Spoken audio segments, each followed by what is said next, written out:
Hello friends, नमस्कार। स्वागत है आप सभी का हमारे चैनल सीएससी वर्कअप में। मैं आज आप लोगों के लिए एक नया वीडियो लेके आया हूं। इस वीडियो में आप लोगों को बताऊंगा कि ईपीएस ने कि किस प्रकार श्रम और रोजगार मंत्रालय ने एक प्रेस रिलीज करके लगभग 23 लाख से ज़्यादा सदस्यों को बहुत बड़ा खुशखबरी दिया है। यह खुशखबरी है आपके पेंशन विड्रॉल से संबंधित। अब आपका पैसा जो हर बार ईपीएफ ऑफिस रख लेता था वो अब नहीं रख पाएगा। पूरा का पूरा आपका पेंशन का पैसा आपको मिल जाएगा। वो कैसे मिलेगा, इसका क्या क्या प्रोसेस है, ये सब कुछ हम इस वीडियो में आगे जानेंगे। अगर आप लोगों ने अभी तक हमारे चैनल को सब्सक्राइब नहीं किया है तो प्लीज़ चैनल को सब्सक्राइब जरूर कर लीजिएगा और लाइक देना मत भूलिएगा, क्योंकि लाइक और आपके सब्सक्रिप्शन से मुझे मोटिवेशन मिलता है और मैं वीडियो बनाकर आप तक भेजता हूँ। तो सबसे पहले मैं जान लेते कि इसकी जानकारी क्या है, फिर जानेंगे इसकी प्रोसेस। तो जानकारी ये है कि कर्मचारी पेंशन योजना 1995 में संशोधन किया गया है, जिससे 6 महीने से कम सेवा वाले सदस्यों की निकासी का लाभ प्रदान किया जा सकेगा।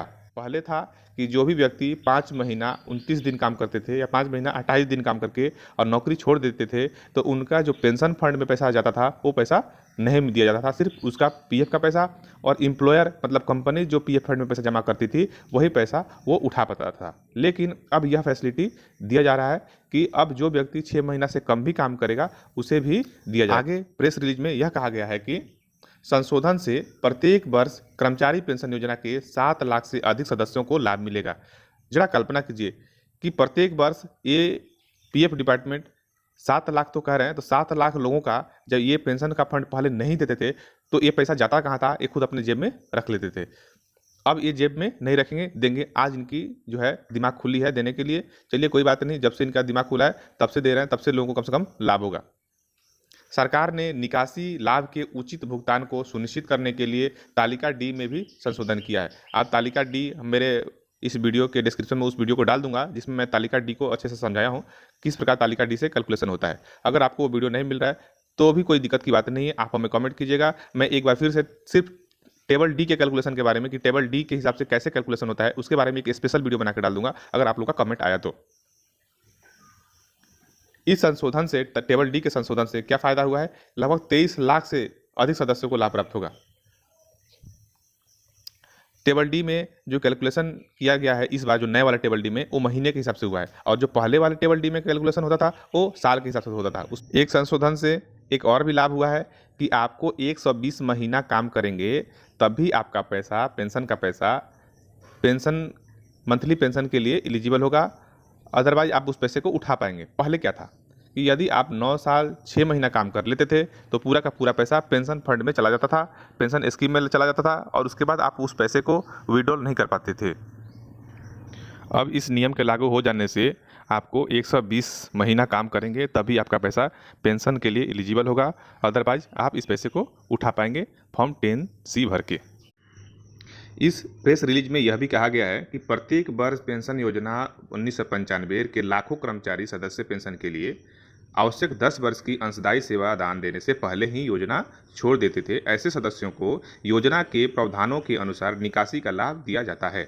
वित्तीय वर्ष 2023-24 से 30 लाख से अधिक निकासी लाभ के दावों का निपटारा किया गया था। अब तक निकासी लाभ की गणना पूर्ण वर्षों में अंशदायी सेवा की अवधि और उस वेतन के आधार पर की जा रही थी। वित्त वर्ष 2023-24 के दौरान 6 महीने से कम की अंशदायी सेवा के कारण निकासी लाभ के लगभग 7 लाख दावे खारिज किए गए। इसके संशोधन के बाद ऐसे सभी कर्मचारी पेंशन योजना के सदस्य जो 14/6/2024 तक 58 वर्ष की आयु प्राप्त नहीं कर पाए हैं, वे एक मुश्त निकासी लाभ के पात्र हो जाएंगे।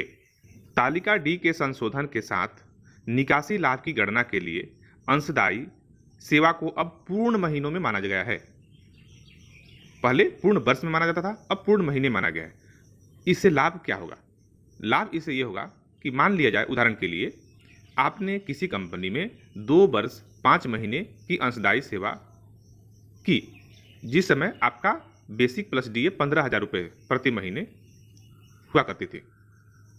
तो जब आप निकासी का लाभ उठाएंगे, जब आप निकासी के लिए अप्लाई करेंगे, तो पुराने टेबल डी के हिसाब से यदि कैलकुलेशन करते हैं, आप देखिए मैं यहाँ पे आपको कैलकुलेटर करके दिखाता हूँ, तो आपको मिलता है 29,850 रुपये विड्रॉल पे। वहीं ये जो आप जो देख रहे हैं स्क्रीन पे नए वाला टेबल डी, यहाँ पे आप जो देख रहे हैं 2 साल 5 महीना के लिए ये फैक्टर है। इस फैक्टर के हिसाब से जब हम कैलकुलेशन करते हैं तो हमारा, जब हम फॉर्म 10C भरेंगे विड्रॉल के लिए, पूरा का पूरा पैसा विड्रॉल के लिए फॉर्म 10C भरेंगे तो हमारा अमाउंट बन रहा है नए टेबल डी के हिसाब से 36,000 रुपये। यानी कि आप अगर विड्रॉल पे भी आपको ज़्यादा पैसा मिलने वाला है, पहले कम मिलता था अब ज़्यादा मिलने वाला है। और दूसरा कि आप पहले 6 महीने से पहले जॉब छोड़ते थे, काम छोड़ते थे, तो आपका पूरा का पूरा पैसा PF ऑफिस खा जाता था, गबन कर जाता था। अब वो देने के विचार में है और वो इसके लिए ये जो आप प्रेस रिलीज देख रहे हैं, ये प्रेस रिलीज जारी किया है। ये आप प्रेस रिलीज आप उसके ऑफिशियल वेबसाइट से भी जाकर देख सकते हैं, मैं डिस्क्रिप्शन के लिंक भी दे दूंगा, वहाँ से भी देख सकते हैं।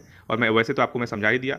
अगर फिर भी आपको कुछ कन्फ्यूजन है, कुछ दिक्कत है, परेशानी है, समझ में नहीं आया हुआ मेरा बात, तो आप हमें कमेंट कीजिए, मैं आपके कमेंट का रिप्लाई करूँगा। और टेबल डी के बारे में आपको एक अलग से वीडियो चाहिए तो आप हमें कमेंट कीजिए। अगर ज़्यादा से ज़्यादा वीडियो पे कमेंट आएगा तो मैं टेबल डी को एक अलग से समझा दूंगा आपको कि जब आप पैसा विड्रॉल करना चाहेंगे, एक मुश्त पैसा उठाना चाहेंगे, तो आपको कितना पैसा बनता है। आपको एक बार फिर से धन्यवाद बोलता हूँ, आप लोगों ने पैसेंस रखे सारा वीडियो देखा, मेरा पूरा वीडियो देखा, इसके लिए बहुत बहुत धन्यवाद। और अभी तक आप लोगों ने हमारे चैनल को सब्सक्राइब नहीं किया तो प्लीज़ चैनल को सब्सक्राइब कर लीजिए और हमारे वीडियो को एक बार लाइक ज़रूर कर दीजिए।